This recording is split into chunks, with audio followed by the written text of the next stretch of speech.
So hey, those of you that are here for the very first time, here at Trinity, before we preach the sermon, like a traditional sermon, we have a segment called the Worldview segment. Let me explain why we do this. We believe we exist as a spiritual crossroads, Trinity Church, where moral, cultural, social, political, economic issues collide or intersect with biblical truth. We base this on a verse of scripture out of the Old Testament, 1 Chronicles 12:32, which says, the sons of Issachar had wisdom regarding the times in which they lived, and they knew what they should do. So we believe two things for Christians today. You must be able to discern the times you live in for two reasons. Number one, you need to be informed so that you can know how to pray, so that number two, you can be empowered to act. But not only empowered to act as an individual, but us corporately as a church. Peter, on the day of Pentecost, he preached a great sermon, and in Acts 2:40, he said, save yourselves from this wicked, perverse generation. Well, not only are we to save ourselves from this wicked and perverse generation, in the process, we're to save others through the advancement of the gospel of Jesus Christ. So as times get tougher, sermons can't keep getting weaker, and here at Trinity, we're not simply trying to grow a church, but grow the people in the church. So this Worldview segment, I want to talk about how the devil is a marketing genius.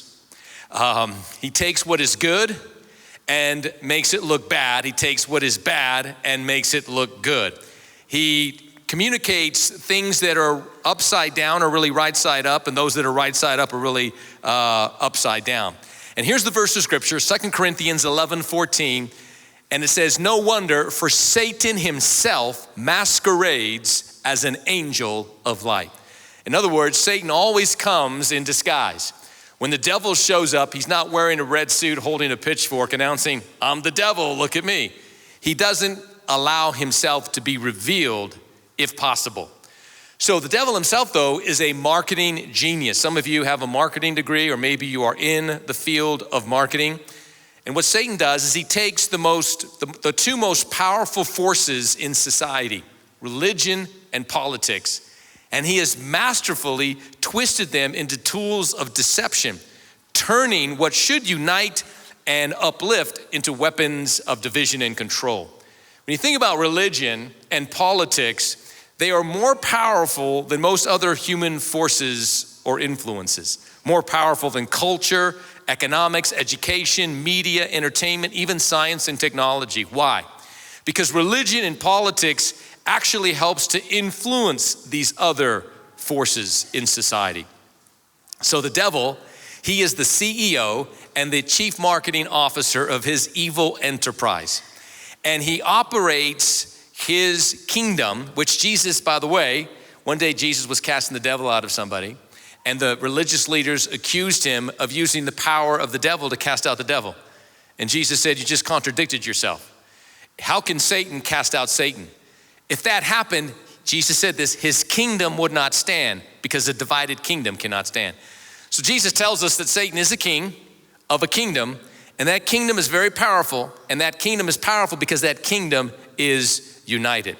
So Satan is the CEO and the chief marketing officer, and he is sophisticated and unrelenting in his marketing campaign to peddle his evil in society. And he does it several ways. First of all, branding deception as virtue. The devil is cunning at rebranding evil as something good, noble, or even virtuous. So, take for example, abortion. It is the ending of human life. The enemy repackages it and calls it a woman's right to choose. And here's what's crazy today. What I just said is offensive to people.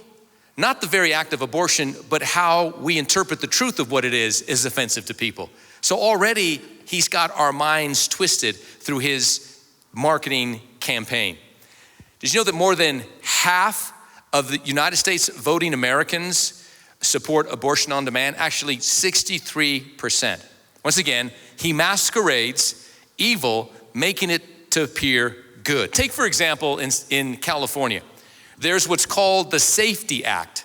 Safety, S-A-F-E-T-Y, is an acronym for this curriculum. The Safety Act in California focuses on protecting students' privacy regarding their gender. It stands for Support Academic Futures and Educators for Today's Youth. Sounds innocuous, sounds nice, like we should all be for that. What the program is really all about is removing parental rights, empowering educators and students, where a student can transition their transgender identity without their parents knowing it, and this is what has been enacted in the public schools in California. Public schools for years now, under the guise, once again, the marketing genius of the enemy, under the guise of free speech and diversity inclusion, promote drag queen story hour, where transgender women, men dressed as women, read storybooks to children as young as 3, 4, and 5. You know, when I was a kid and my parents said DQ, I'm like, yeah, I'm all for it. Let's go, Dairy Queen. I'll take a vanilla ice cream, dipped in chocolate. I'm all for this. Let's go, DQ. It used to be that we were worried about wolves in sheep's clothing. Now we're dealing with dudes in dresses. How far we have fallen. Evil masquerading as something good. The second thing the enemy does is targeted advertising. Just like any savvy marketer, the devil knows his audience and he targets a specific message for that specific group, whether it's youth, children, or the elderly. And he makes his message appealing because he knows our weaknesses. He knows our fears and he knows our desires, and he targets his message directly to those. The third thing he does as the CEO, chief marketing officer of his evil enterprise, he uses influencers. So the devil actually employs influential figures, celebrities, politicians, religious leaders, and they begin to be his ambassadors for his agenda and advancing it in culture. We see that today. The fourth thing he does is cultural saturation. The enemy saturates culture with his message. It's embedded in media and entertainment. To such an extent, it becomes a social norm. Through movies, music, fashion, social media, and even churches, he normalizes sinful behavior, actually making it cool and making it trendy and making it desirable and acceptable. And the final thing that Satan, the CEO and chief marketing officer of this evil enterprise, his kingdom, what he does is he exploits half-truths. The devil rarely sells outright lies. Instead, he packages the deception in a half-truth. There's just enough truth to attract us, but it's covered in error. I mean, for example, you could take 99% water, and that water's good, but 1% strychnine poison inside that water, and it will do you in every time. Now, why is all this important? Because Jesus said in John's Gospel, chapter 8, you will know the truth, and the truth will make you free.